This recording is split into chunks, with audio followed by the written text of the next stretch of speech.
Assalamualaikum warahmatullahi wabarakatuh. Salam sejahtera bagi kita semua. Semoga kita selalu dalam keadaan sehat walafiat serta mendapatkan perlindungan dari Allah Subhanahu wa taala. Pada video kali ini saya akan membagikan beberapa konsep dasar etika berkomunikasi di lingkungan perkantoran. 6 konsep dasar itu adalah: yang pertama, gunakan bahasa yang sesuai atau bahasa yang formal. Yang kedua, pastikan intonasi suara yang jelas untuk menghindari kesalahpahaman berbicara. Yang ketiga, antusias dalam berkomunikasi dengan lawan bicara. Yang keempat, jangan berbicara secara arogan. Yang kelima, berhati-hati dalam menggunakan bahasa tubuh atau ekspresi wajah. Kemudian yang keenam adalah menjaga sikap secara profesional. Tapi sebelum saya masuk ke pokok pembahasan 6 konsep dasar etika berkomunikasi, didukung channel saya Elang Media Kreasi Yamin Indra Yasin. Jangan lupa subscribe, like, komen, dan aktifkan tombol lonceng.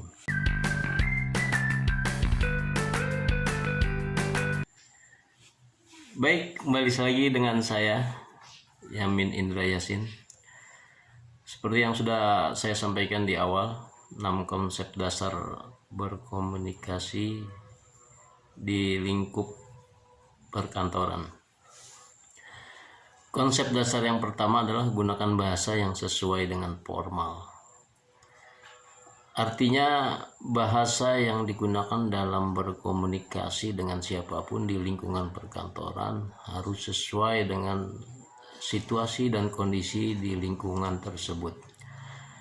Apabila ada penyampaian bahasa yang kurang dipahami, maka itu satu kesalahan yang kita buat terhadap etika berkomunikasi di lingkungan perkantoran. Untuk itu, supaya berkomunikasi lancar dan menggunakan etika yang benar, maka bahasa yang digunakan harus sesuai dengan situasi dan kondisi. Kemudian yang kedua, pastikan intonasi suara yang jelas untuk menghindari kesalahpahaman. Intonasi suara itu adalah tekanan suara, tidak boleh terlalu lambat, pun juga tidak boleh terlalu cepat, dan juga tidak boleh terlalu keras.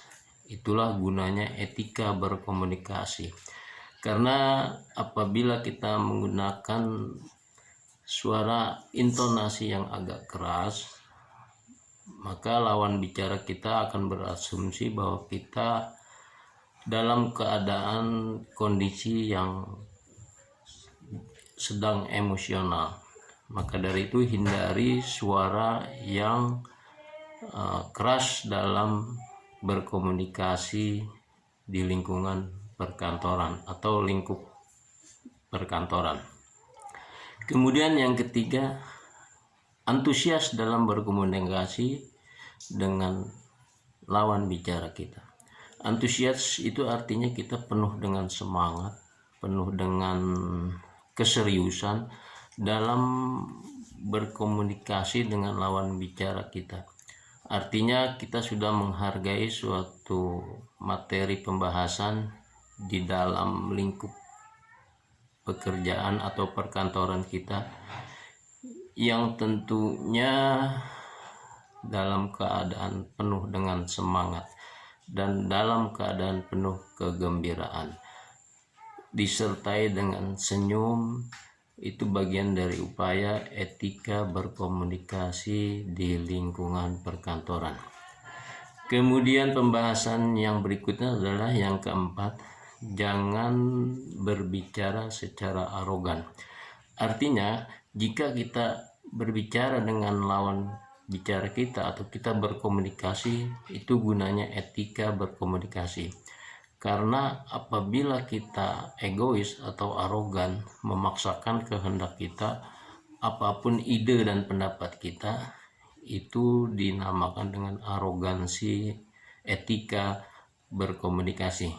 Jadi agar suasananya mencair dengan baik, tetap fokus pada persoalan, pada pokok pembahasan, hindari sekali bicara secara arogan. Kemudian yang kelima, berhati-hati dalam menggunakan bahasa tubuh atau ekspresi wajah.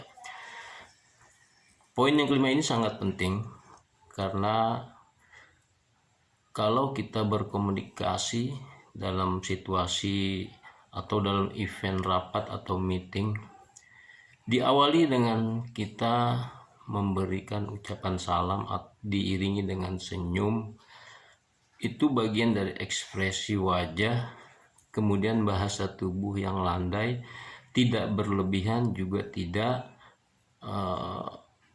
kaku terhadap pendapat atau ide yang kita sampaikan. Kemudian yang keenam, menjaga sikap profesional. Di dalam lingkup perkantoran ada yang namanya etika berkomunikasi. Kalau kita punya sikap yang profesional, menempatkan apa adanya di situasi yang kondisi yang apa adanya pula, maka kita dapat menjaga sikap secara profesional dan juga dapat menghargai lawan komunikasi atau lawan bicara kita. Itu 6 poin konsep dasar etika berbicara di lingkup perkantoran atau lingkup perusahaan. Demikian yang bisa saya sampaikan pada video kali ini. Wassalamualaikum warahmatullahi wabarakatuh.